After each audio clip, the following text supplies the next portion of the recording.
This is the story of a very personal journey to the Philippines. You could say the recent history of the country began here, at Manila's airport. I'm returning to the land where I was born to find answers to questions that have haunted me all my life. People have disappeared and not come back. No, there was a trial. For 21 years, Imelda and Ferdinand Marcos held the country in the grip of what was called a conjugal dictatorship. The reality is she is a thief, married to a murderer, a liar, a tyrant. I need to know why no one has ever been punished for the torture and murder of thousands of people during their rule. Most of those torturers, my God, they become generals and senators and things like that. And whether this is a system that is really rotten to the core. A place where warlords think they can get away with mass murder. So I remember everything. Somehow it's been easy for others to forget the past. But there are reminders, like this plaque on the airport tarmac. So on this spot, Ninoy Aquino was assassinated on the 21st of August 1983. It's eternally enshrined, for wherever a martyr has shed his blood for truth, justice, peace and freedom, there is sacred ground. The sun cannot bleach, the wind cannot blow, the rain cannot wash that sanctity away. No one's been punished for ordering the killing of the man who was Marcos' arch rival. I look straight at God, and He can strike me dead right now. Yeah, I'm telling you the truth. My family was also affected by these historic events when we were forced into exile.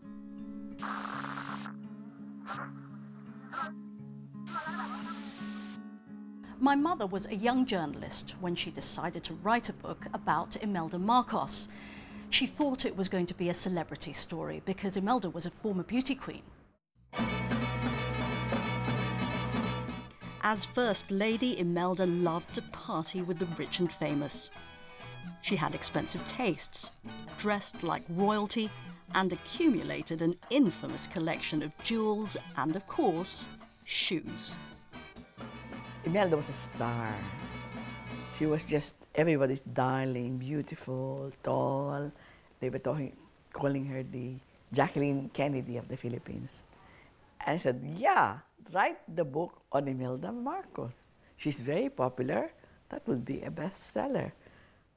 When my mother dug deeper than the surface, she found that Imelda's version of the past was a tissue of lies, that she was covering up a story of poverty and of ambition denied. In my search for people who knew her, there was one source who said, what do you want to write about? He said, there are two books. One is a red book and one is a blue book. If you want to know the truth, this is the red book. If you want to know a lie, this is the blue book. My mother discovered that Imelda had largely fictionalized her biography. Her father, though educated, failed to make money, so Imelda was raised in poverty, not great wealth, as she wanted people to think.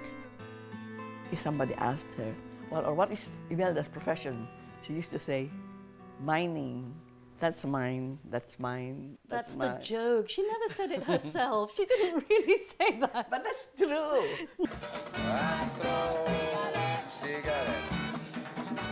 When Imelda heard about the book, security men from the presidential palace abducted a woman who provided a lot of my mother's information. She was my nanny, and they took her while she was bringing me to nursery school. They forced her to sign a statement retracting her story. My mother's response was my first lesson in journalism. I could never look again in the mirror and see myself and said, you didn't publish the book. I would be a coward. But sensing real danger, my parents made a fateful choice. Like thousands of others, they fled into exile with the 4 of us children in tow. So these are the albums that you made when you came back from when we went to After exile. 4 years, yeah, I came back after 4 years, but you stayed on for 20 years, remember? Yes, I do remember. This is Laura, my mother's sister. This There is the you are. house where you stayed the longest. Yeah, in Wimbledon, Yes. right? Yes. That first year. But I remember there was someone visiting the house. She was screaming and screaming, and it was because martial law had been declared. It was a period that would define the Marcos regime and last from that September day in 1972 to 1981. Remember, this was the height of the Cold War. Marcos claimed leftists were threatening to overthrow his government. And so, with the blessing of his allies in Washington, Marcos unleashed soldiers into the streets and fields of my country. Thousands of Filipinos were arrested and tortured. Anyone who questioned the Marcoses or was simply in the wrong place at the wrong time could just disappear.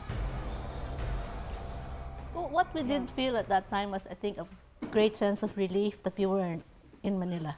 Why? Your mom had written the book, Yeah. and she knew that she would have ended up in jail. But exile came at a price. My mother never got a chance to say goodbye to her mother as she lay dying. She would cry because she couldn't come home. Even after friends appealed personally to Imelda. One of my friends told the brother of Imelda, please let her go home. He's only going to come and see her mother because she's dying. And I said, no. He said, she wrote about it, which we didn't want her to write about, and now she must suffer for it. An estimated 3,000 opponents of Marcos' rule paid the ultimate price. This monument's dedicated to all those who gave their lives fighting against the regime. Joel Lamangan was only 16 when he was first picked up by the police. What was it like being a young activist during martial law? Oh, it was really scary. The constabulary were really hunting us, finding us, trying to look for all of us until I was caught in 73, and I was put in jail for 2 years.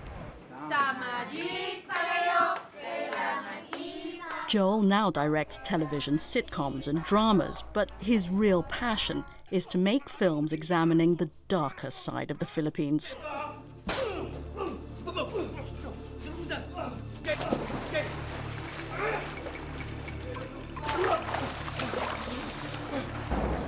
My experiences gave me the strength to continue what I believe should be exposed. I experienced all those torture techniques that they do. I mean, I experienced sitting on a block of ice in the nude. I experienced my genitalia being electrocuted. 2 years of torture.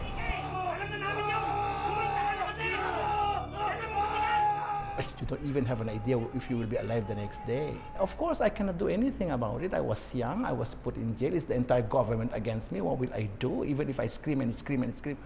Have the people who were responsible been made to account? No, none. None of them. Marcos still not saying sorry for all of those things. Even on a lower level? Yes, The none. captains, None, the colonels, none, the head of the none, prison that you went to? None. None of them went to jail. None of them were accused. None. And most of those torturers, my God, they become generals and senators and things like that.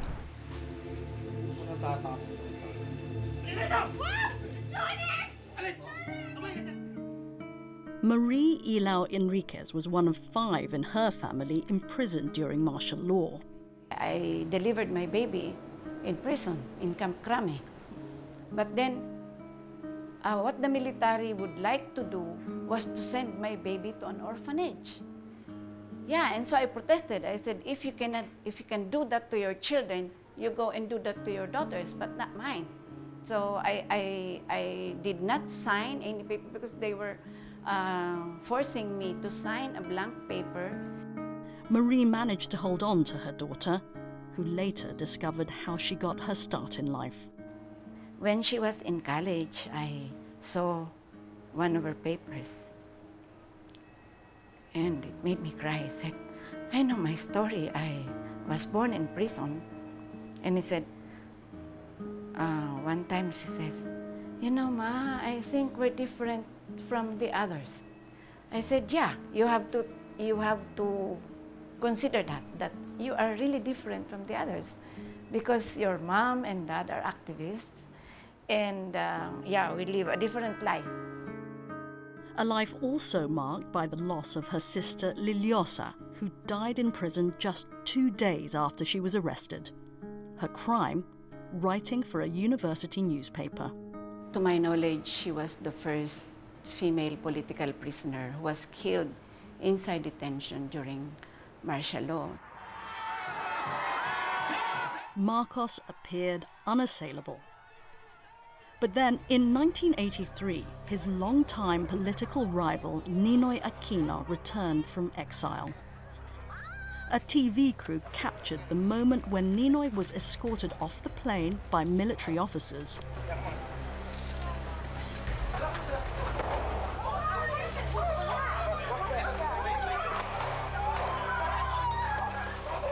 And shot in the head. His supposed assassin lay next to him, his body riddled with bullets, but few believed he'd come up with the plan on his own. No one was ever convicted of organizing Ninoy's assassination. The brazen killing did eventually lead to Marcos' downfall 3 years later. Millions of Filipinos joined the People Power Uprising of 1986.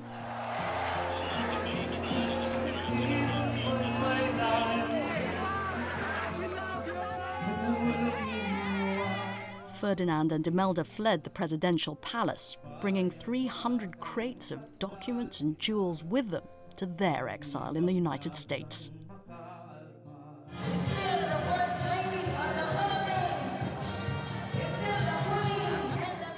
But memories are short. It seems that the corruption and harsh rule of the Marcoses are all but forgotten by many voters. Imelda was recently elected congresswoman, and her son, nicknamed Bong Bong, won a seat in the Senate. Our generation made a mistake. We thought that the crimes of the Marcoses were so lurid, so incredible, and so bad that people would never forget them. Yeah. We just failed to take into account that people do forget. Alan Robles writes scathing satire on his own political website. When you start talking about Imelda, it's really interesting how she was one weird woman. Yeah, she still is. She's one weird woman. Yeah. She's got a scheme on at the moment that she talks about a lot, that the Philippines can earn more for its economy by digging a tunnel, like a tunnel to the mainland, I think the Southeast Philippines Asia. can earn more from its economy if it were to dig a tunnel to the bank vault that holds the Marcos hoards in Switzerland and extracting it back to the Philippines. That would be wonderful. When you see her now, what is she, 80 plus? 82, something like that. She has got to this iconic stature almost. I'm not really for that process where Imelda is turned into a mythic cultural icon because it separates her from reality. The reality is she is a thief, married to a murderer, a liar, a tyrant. Good afternoon, Mrs. Marcos. One of the most important reasons for this journey home was so that I could confront Imelda myself and ask her to account for her family's rule. After weeks of refusing us an interview, we decided to ambush her at Congress to find out why she hasn't apologized and, in fact, defends her husband's record. How would you like to mark your husband's rule? I think it was the greatest. It was really anchored when Marcos became president. We had no freedom, sovereignty, justice, democracy. In the end, she let us into her office for what we thought would be just a few minutes of interview time. But she kept us there for an hour and a half. And this is the story of the Marcoses. Use power for peace. Yes. Use beauty for love. Peace and love together is infinity. And this is forwarded by the greatest mathematician of the century, because he said this is this is mathematically perfect, this ideology and theology. There is a sense that she is slightly unhinged. But I still needed to ask her why she persecuted my family and so many others during martial law. People have disappeared and not come back. No, there was a trial. Mrs. Marcos, what about my family? Remember, my mother wrote a book about your early childhood life, and you didn't have a good reaction to it at the beginning. I did not have any reaction because many of them was not true. My father was not impoverished. My father was a doctor of laws. Look at me. I'm one person who... I'm looking at you. Don't worry. I had one person, I am one person whose life was changed as a result of the martial law because my mother dared to write a book about you personally. Perhaps I am even representative of many people who would like to talk to you, to say, recognize what really happened to us. But after you have written that, did I ever confront you or your mother? Never. Never. After that was written, so many books have been said about me, written about me. Did I confront anybody or slap their faces or kick them or kill them? No.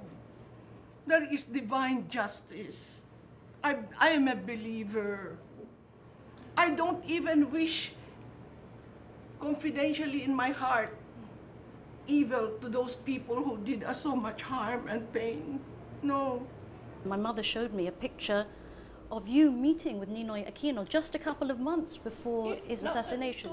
A month or two. Did you know anything about the assassination before it happened? No. And there was no reason. What for? And I like Ninoy. I knew even Ninoy before I met Marcos. But he's dead. He's dead under your rule, under the Marcos rule. May I ask you to look in your heart and look at the life that you have led? I'll look at God. I'll look straight at God. And he can strike me dead right now. Yeah, I'm telling you the truth. Marcos was a man of peace. He enriched himself, didn't he? How You he were was enriching rich. yourselves. He was rich. He was rich when he and I got married. In fact, before he became president, he was number 4. And you can see that in an interview in the Reader's Digest. He was number 4 in the payment of taxes. But Mrs. Marcos, isn't it true that $10 billion of the Philippine treasury money went missing? That's not true. That's not true. Because then I should have been in jail already. I'll show you the documents. Where is the money, though, madam? It's okay. You don't need to show. But we have not stolen any money. We were the one who were very... One moment. We expected to see some sort of evidence of her innocence. Instead, Imelda showed us volumes filled with nostalgic mementos of her glory days. This one says Libya. This is Libya. This is with the 29 countries of the world. And this is the Islamic Conference. And this is you with Saddam Hussein. With Saddam. So, and if you saw the documentary they did, Imelda Marcos conquers Iraq. But there weren't any pages about her humiliating escape to exile, driven out by the fury of the Philippine people. Ferdinand Marcos died in exile. His remains are now preserved in a mausoleum in his home province of Ilocos Norte, where he's considered a hero. When you go to Ilocos and you see your husband there, what do you think of? What goes through your head? Every time I go there, I thank the Lord. Lord, thank you for giving me the privilege of being by the side of a man touched by God. When they asked me, and I was truthful about it, if you had something on your tombstone, he said, what would it be? I said, here lies love. Because, it's funny. It's wonderful to be loved, but it is more wonderful to have someone to love. And if you have love, you can conquer everything. When we talked to Mrs. Marcos, we were talking about it's the end of her life. She wants on her tombstone the words, Here lies love. Okay. Well, I will say to Mrs. Marcos that the epitaph should be, here lies love for money and love for greed. I think it has to be added that way. This archive library contains documents gathered as evidence in the 25-year-long search for the money that the Marcoses allegedly hid with cronies or in secret accounts around the world. But the commission in charge has had limited success. It's a similar story for human rights victims of the martial law era who've had one single legal victory. A civil court in Hawaii seized $10 million of Marcos assets in the US and awarded the proceeds to victims of human rights violations. Marie was one of them. She received a check worth roughly $1,000 US. This is rightfully ours. So I tell everybody na nandyan ang pangalan to get their check. It's a welcome event in our long history of struggle against impunity in this country. There's worse to come. The gun is more. As for Imelda and me, she'd rather we part without any bitterness and set her eccentric charm on at full blast. Let us save the world. The Muslims are nice people. They are great. Even arithmetic, so many things were started by them. And more than that, Islam is peace. Thank you. Take this. Thank you. And we had no intention of imprisoning you or what. Believe you me, God knows this. God, thank you. God bless you. Thank you. Thank you.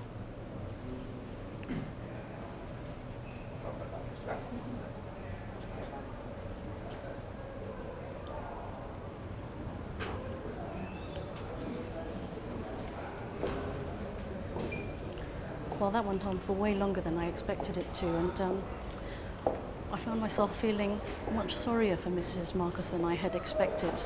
I mean, there were moments when I was furious with her for I think she truly believes the things that she said to us. Some of it was plainly nonsense. Some of it, I think, was a person towards the end of her life trying to make sense of it.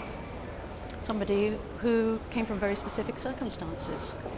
I must say I feel tired, a little exhausted. There were moments when I felt close to tears and even nauseous.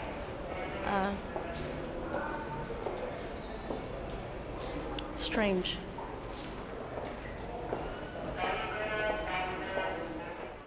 So much for the past. But the Marcos legacy may be even darker. Local warlords empowered to rule and even kill with impunity.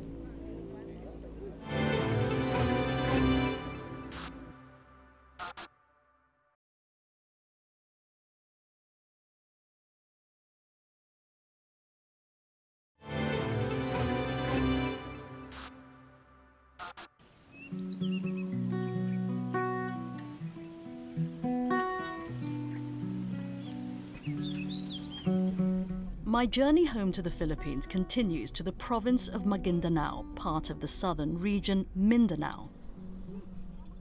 It's deceptively serene. But the beauty here hides an ugly truth. For centuries, warlords have had free rein to do whatever they want to the people in this land. That's how this happened. 58 people, 32 of them journalists, were abused, mutilated, and then gunned down in a single morning in November 2009. The accused killers are members of a powerful family called the Ampatuans, a clan that stopped at nothing to beat off any challenge. That this was the worst mass killing of journalists that the world has ever seen, I think meant very little to the family and friends of the victims at first. To them, it was the raw pain of having their loved ones so brutally and abruptly taken away from them. 12 of the journalists are buried together in this cemetery, including Lea Dalmascio. Can you tell us how you want your daughter to be remembered? She was very young, huh?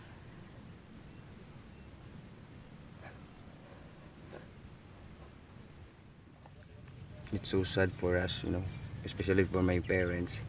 We look at our loved ones as, heroes in our country because they die for their work and they just do their job to deliver the news to everyone. My sister Leia is a single parent, a single mother. She has 3 daughters. She grew up his daughters alone. Her younger daughter was only a month old. They are victims of this massacre too. All right, so we're about to leave to visit the massacre site, and it's the first time that some of the family of the victims have ever been there. It makes them quite nervous. So what we've done is we've asked for a military escort. You can see them over there. There are about 20 people in this infantry battalion who are going to go with us. All right, let's make a start. The reason we need protection is that no one can be sure we won't be attacked. We were to retrace the same route taken by the massacre victims. They were family and supporters of a politician from a rival clan. They were going to register his candidacy for the governorship on his behalf in the Ampatuan stronghold. For them, men in uniform didn't provide protection. Instead, they were their alleged executioners. As they travelled to the municipal hall, they were diverted by a group of men in uniforms and taken to a hillside where a mass grave had already been dug. There are allegations that some of the women were raped before they were killed. Some people were shot at point-blank range, others as they tried to run away. It's the worst political killing in recent Philippine history. Reginald Dalmascio leads most of the family members to a monument commemorating the victims. But one man stands apart. Eliver Cablitas, a policeman, distraught. He works for the same system that failed to save his wife. But I recall everything. When I remember.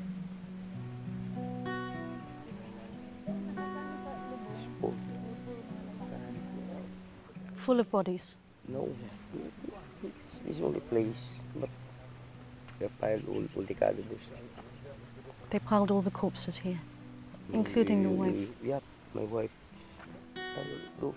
You lose everything? Yes. Before at the graveyard I saw you make like this, make the fists. Because?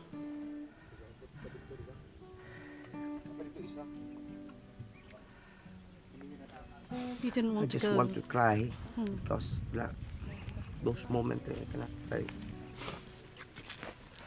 So I remember everything and feel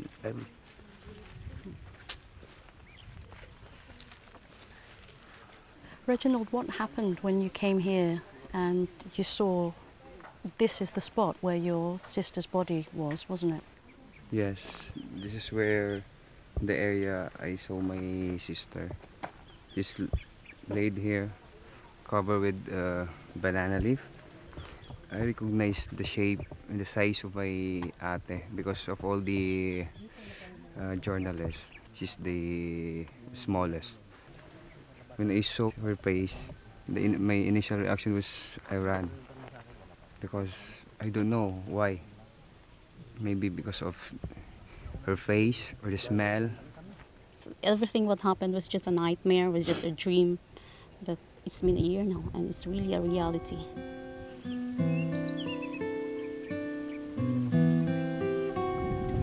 Lord, we are here in this place. We're having a visit to the site of all the victims of the Maguindanao massacre. We would like to pray that we all seek justice and that whenever they are now, they are in peace. Amen. That's your dad? Yes, this is my father. Ayan Suban. I miss the way he cares for us, the bonding time. Yeah. Every Sunday we were together.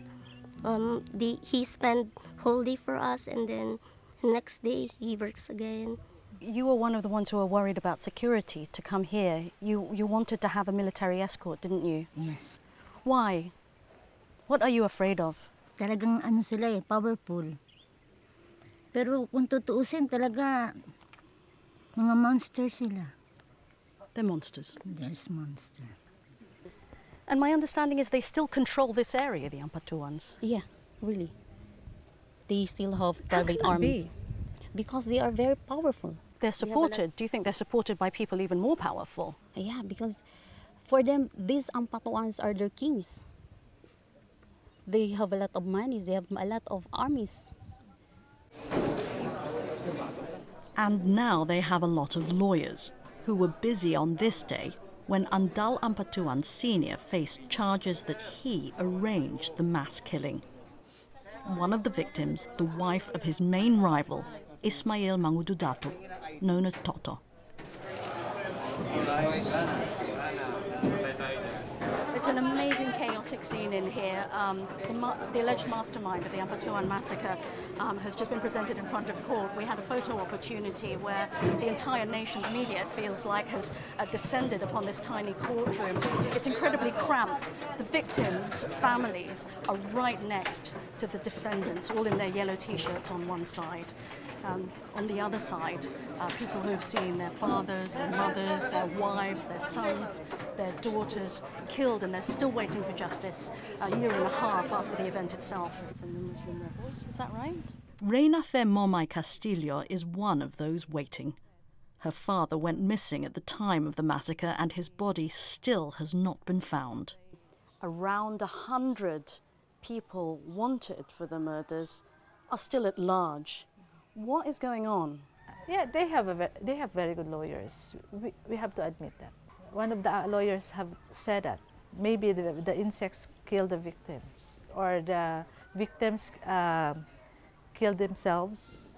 It's not an insect who killed those people, but it's a person. The person accused of directing the actual killing is Andal Ampatuan Jr., known as Unsay. He was the mayor of a small town when he allegedly led an assembled force of more than 100 local policemen and militiamen to the prepared mass gravesite. The first time I saw Unsay Jr., he tried to intimidate me. I have to admit that I still have that fear. I have to do this because I really wanted justice for my father. The first witness who came forward in the Ampatuan massacre used the alias Jesse. He spoke about how he actually took part in the massacre. My colleagues from Al Jazeera in Manila spoke to him last year. Minatay. Nanday kira kwating ibuno tigira to Unsay, nansiyan jira tunde sa bilangguan. Ibuno tingin dato kanwar kakakanwar tingin, ibuno kipapaswebanan, isan sa dime na civilian. Nanda ka diak pum pagkiwe, nda mangguwe ko matayan ko ngari ako kamiyaw. I never met him because 2 months after that interview, he was gunned down before he could even testify. He was in hiding, but somehow the witness protection program let him and the entire justice system down, I think, because he was found and killed. I did speak to another witness, Jerry Saliao, who said that he didn't want to hide. He described how he was the personal servant of Andal Ampatuan Sr. and how one evening over dinner he overheard the family talking about a massacre. So they were eating and talking about the killing at the same time? Sinabi niya po na kaya nga tayo nandito para pag-usapan kung paano natin harangin at pigilan ang pagpa-file ng mga mangudadato sa Certificate of Candidacy. Sabi naman ni Unsay, Madali lang yan, Ama. Kapag magpa-file sila, harangin natin at papatayin sila lahat. Sabi naman ni Saldi po, tama rin, nakakahiya naman sabi niya sa angkan natin, sabi niya, na may kumakalaban. Ganun ang sabi. And you were with Andal Ampatuan Sr. when the news came in about the massacre. You hold his cell phone. So what did Unsay say on the loudspeaker of the cell phone? Sinabi ni Unsay na parating na daw, parating na sabi ni Ama ang convoy ng mga mangudadato. Pagkatapos sinabi naman ng matanda, Andal Ampatuan Senior kay Unsay, na nandyan ba si Tuto? Sabi niya. Sabi ni Unsay naman, wala Ama, ang asawa lang niya at saka yung kapatid niya na si Bay Eden. Ganun. Sabi niya, alam mo na ang ginagawa mo, sabi ni Andal. Alam mo na kung saan mo dalhin. Alam mo kung saan ba yung hinukaya ng bako. Paganon. Paganon siya. Sabi ni Unsay, opo Ama. Sabi naman ni Andal, patayin mo na silang lahat. Sabi niya, ikabila mo daw, iiwalay mo daw yung media. Sinabi naman ni Unsay na, wag na Ama, kung ginagawa rin natin ito. Lubos-lubusin na natin na patayin natin silang lahat. Dahil kapag may mabuhay na isang tao ay magsalita, yun ay makakapahamak sa atin, sabi niya. Sabi na naman ni Andal Senior, kung yun ang nakakabuti, patayin mo na sila lahat. Ganyan po. The Ampatuans are right here. The people who did the killing are right here. They know your face. They know your name. Hindi po ako natatakot. Parang okay lang po. Hindi po ako natatakot. Totoo po.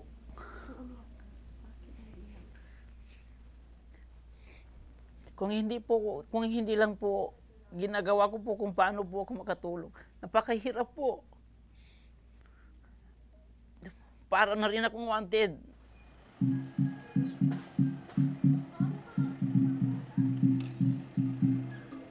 In a maximum security prison, I came face to face with one of the men with the most to answer for.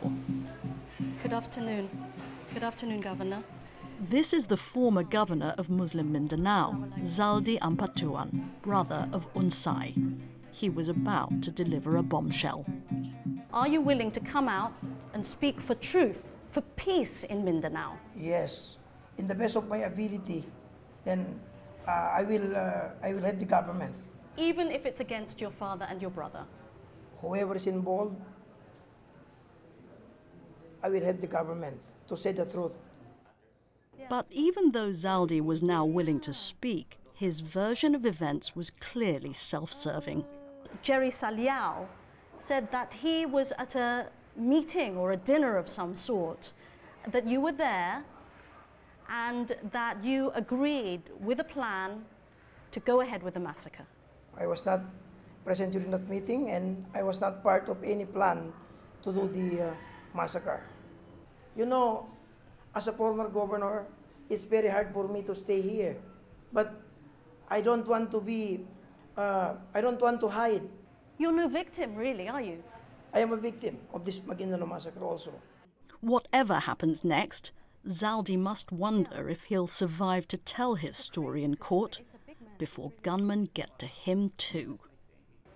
You're very close to your father and your brother. Together you rule this area. Some people say even with impunity. You must know what happened there. You know why? Even if I was the governor during that time, I cannot control them. We commissioned an artist to capture the moment when the alleged mastermind of the massacre spoke in court because cameras were not allowed during the arraignment. Not guilty pleads Andal Ampatuan Sr., and the courtroom erupts into jeers and hisses. This is the man it's alleged the Ampatuans were trying to stop from running for governor when they ambushed the convoy. Ismail Mangududatu, known as Toto, who's from another powerful clan in Maguindanao. Good morning, Governor Toto. Hi, good morning. How are nice you? to see you. Very Veronica. well, thank you. We're from Al Jazeera, of course. Would it be possible to interview you later on today? This morning, Toto eventually won his election, but it came at a huge cost. He's alive today only because of his tragically mistaken belief that a group of women and journalists would not be harmed. I understand that your wife texted you or called you very quickly as her car was ambushed and diverted to the massacre site. They were blocked by a uniformed man, and when he rang my phone, and she told me that it was Unsay who blocked them, and he even slapped her. That was the last word uttered by my wife. I understand there was some kind of warning before that this happened, but you went ahead and sent your wife. When I talked to my mother, he told me, he advised me that you should not go there. Instead, your wife and your sisters will file your candidacy. I hope you don't mind my asking, but do you regret that?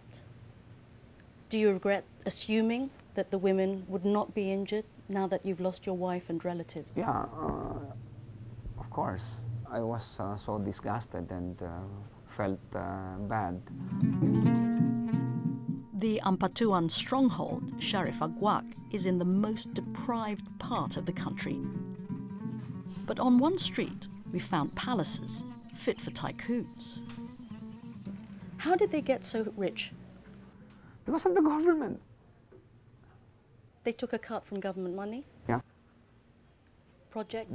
Projects for like building roads and schools? Building roads, livelihood, and other fundings from the international, like UNICEF, USAID.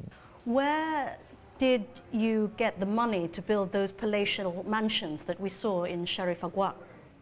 All I can say is that even before we entered politics, we are capable of building our own houses. Do you think these families will ever be brought to account, like the Marcoses, the Ampatuans? Like the Marcoses? Perhaps, exactly, you said it. Perhaps like the Marcoses, they will be brought into account. In other words, never. They built themselves huge, disgusting mansions that were palatial in scope but not in taste. They amassed huge armories and arsenals. They buried opponents under the ground. They were like a mob family. And that's democracy. Okay, the first mansion that you're going to see is the house of Andal Ampatuan Jr., known as Datu Unsay.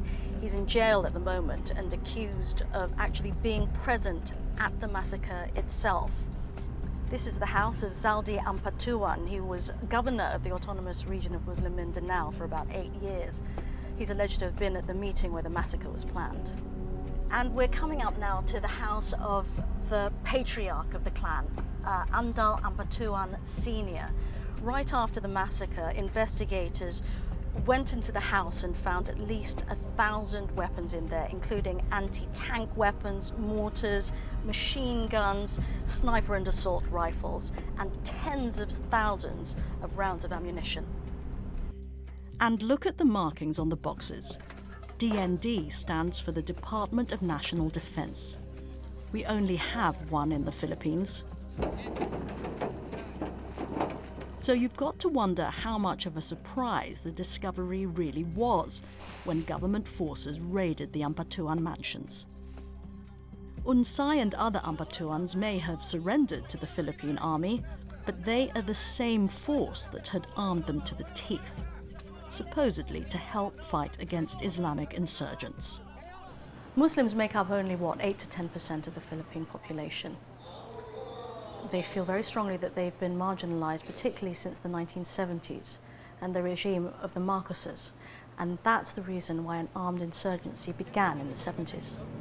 We're in Cotabato City. The Marines are taking us on a patrol in their boats along the marshland, the river that cuts right through a city that's an intersection of Christians and Muslims, ethnic groups, different rival clans. And as a result, it's a volatile hotbed.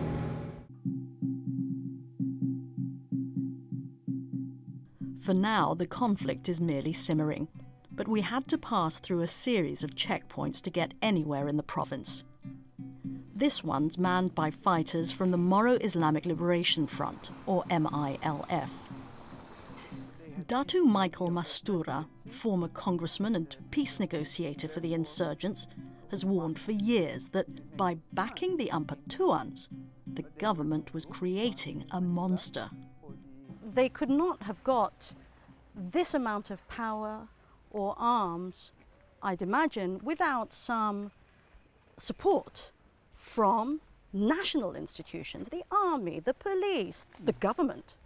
Yes, the state apparatus, munitions that Yes, were... there were tens of thousands of rounds of ammunition was found. AFP, Armed Forces of the Philippines. So where did this come from?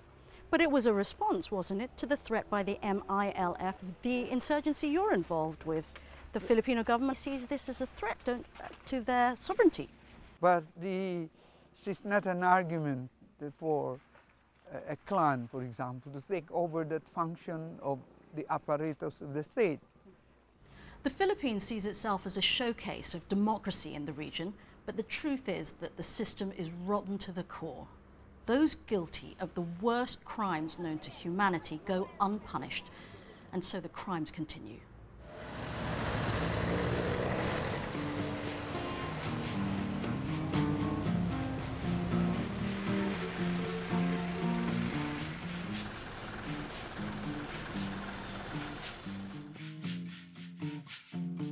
As for my own personal journey, it's been incredibly moving to meet the victims of martial law and the Ampatuan massacre. They're risking their lives to speak out, but they do it anyway, on principle and despite their fear. It's inspiring to listen to their stories about what's happened to them, to bear witness to their suffering and pain, as well as their fight to get justice or just earn a good day's wage. Because that's what it's about, just ordinary people and how power affects us and our futures.